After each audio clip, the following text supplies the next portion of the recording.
नमस्कार, मैं ममता चौरे निमाड़ी रसोई में आपका स्वागत है। कहते हैं 100 जड़ी और एक कढ़ी, यानी एक कढ़ी में 100 जड़ी के गुण होते हैं। तो आज हम बनाने जा रहे हैं निमाड़ी स्टाइल की सहजन की फली की कढ़ी, जो कि पंजाबी, गुजराती एवं मराठी स्टाइल की कढ़ी से थोड़ी अलग होती है। विदेशों में रहने वाली मेरी बहनें इसे सहजन की फली डाले बिना सूप के रूप में भी सर्व कर सकती हैं। तो आइए देखते हैं इसके लिए हमें किन चीज़ों की ज़रूरत होगी। 1 कप दही, सहजन की फली जिसे मैंने छीलकर पहले से इस आकार में काट ली है, चुटकी भर हींग, आधा छोटा चम्मच राई, आधा छोटा चम्मच मेथी, आधा छोटा चम्मच जीरा, चुटकी भर हल्दी पाउडर, 2 छोटे चम्मच बेसन, 1 छोटा चम्मच अदरक लहसुन एवं हरी मिर्च का पेस्ट, कुछ मीठे नीम की पत्तियाँ, गार्निश के लिए हरा धनिया और स्वाद अनुसार नमक, 2 छोटे चम्मच तेल, लगभग 2 से 3 कप पानी। चलिए बनाना शुरू करते हैं हम सहजन की फली की कढ़ी। दही में हम सबसे पहले बेसन डालेंगे।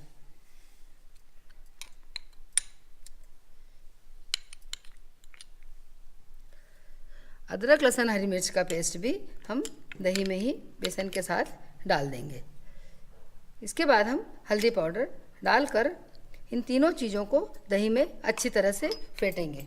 याद रखें कि इसे अच्छी तरह से फेंटना बहुत ज़रूरी है ताकि इसमें बेसन की गांठ न पड़े। इसके लिए हम हमारी मथनी या जिसे हम रई बोलते हैं, इसका इस्तेमाल भी कर सकते हैं।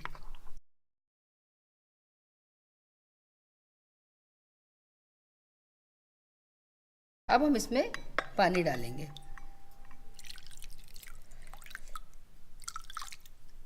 मैंने 1 कप पानी डाला है इसमें।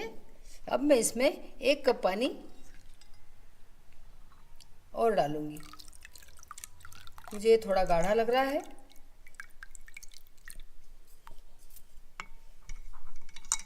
अब हमारा ये कढ़ी का घोल पूरी तरह से तैयार हो चुका है।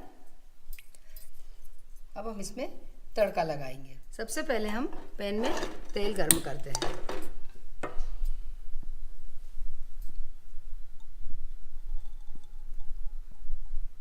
छौंक के लिए हम तेल के बदले घी का भी इस्तेमाल कर सकते हैं। हमारा तेल गर्म हो चुका है। हम इसमें सबसे पहले मेथी डालेंगे।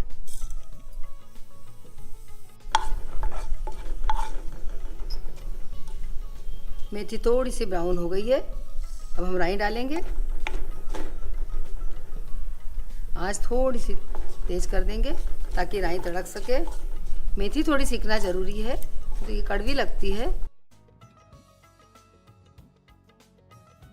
हमारी राई तड़क रही है। अब हम इसमें जीरा डाल देंगे और इसी के साथ हींग भी डाल देंगे।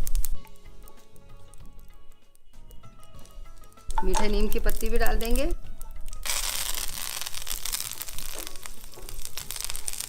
गैस की आंच धीमी कर देंगे।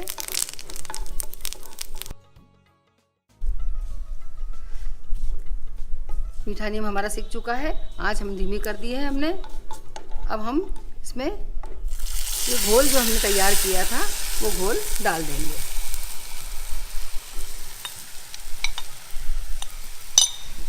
घोल डालने के साथ ही हम इसे चलाते रहेंगे। धीमे आंच पर ही इसे चलाते रहेंगे। हमारे कढ़ी का घोल थोड़ा गाढ़ा है। हम इसमें लगभग 1 कप पानी और डाल सकते हैं।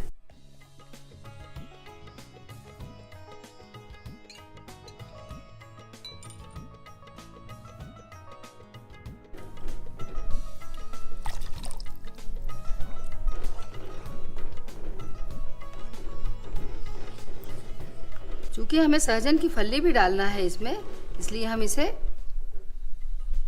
थोड़ा पतला ही रखेंगे। सहजन की फली पकने तक इसे उबालना पड़ेगा।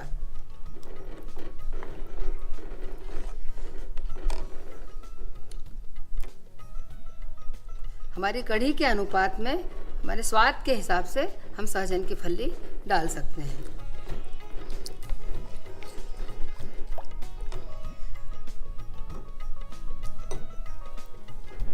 कढ़ी उबलने के बीच में यदि हम पानी डाल रहे हैं तो हम गर्म पानी का उपयोग करेंगे।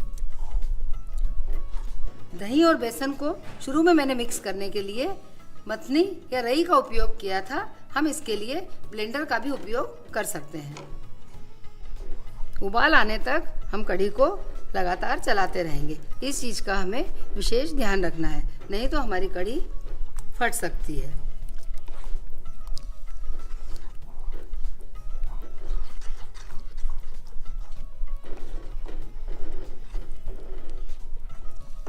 हमारी कढ़ी उबलने लग गई है। हम अपनी पसंद के हिसाब से इसे गाढ़ी या पतली कर सकते हैं। मुझे थोड़ी सी गाढ़ी लग रही है और अभी हमारी सहजन की फली भी पकने में थोड़ी कसर है, नरम नहीं हुई है, इसलिए हम इसमें थोड़ा सा पानी और बढ़ा सकते हैं।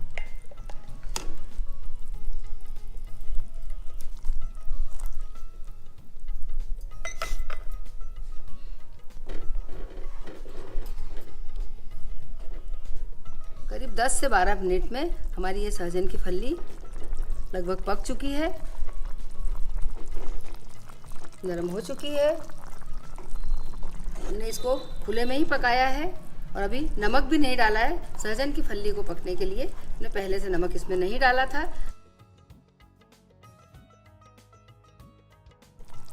अपने स्वाद के हिसाब से नमक डाला है, क्योंकि सहजन की फली को हम खुली कढ़ाई में ही पकाते जा रहे हैं, इसलिए इसमें पानी की मात्रा कम होती जाएगी। इसलिए आप इसमें गर्म पानी बीच बीच में थोड़ा डालते रहिए।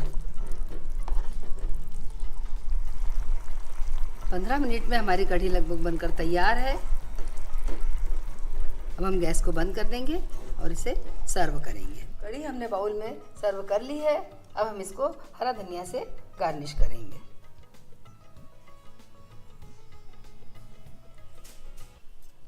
हमारी सहजन की फली की कढ़ी तैयार है। हम इसे सूप के रूप में भी सर्व कर सकते हैं। इसे चपाती के साथ या चावल के साथ भी खा सकते हैं। आशा करती हूँ कि आपको मेरा वीडियो पसंद आया होगा। मैं इसी तरह के व्यंजन आप लोगों के साथ शेयर करती रहूँगी। मेरे वीडियो को लाइक कीजिए, मेरे चैनल को सब्सक्राइब कीजिए एवं नीचे दिए गए कमेंट्स बॉक्स में अपने सुझाव ज़रूर भेजिए। धन्यवाद।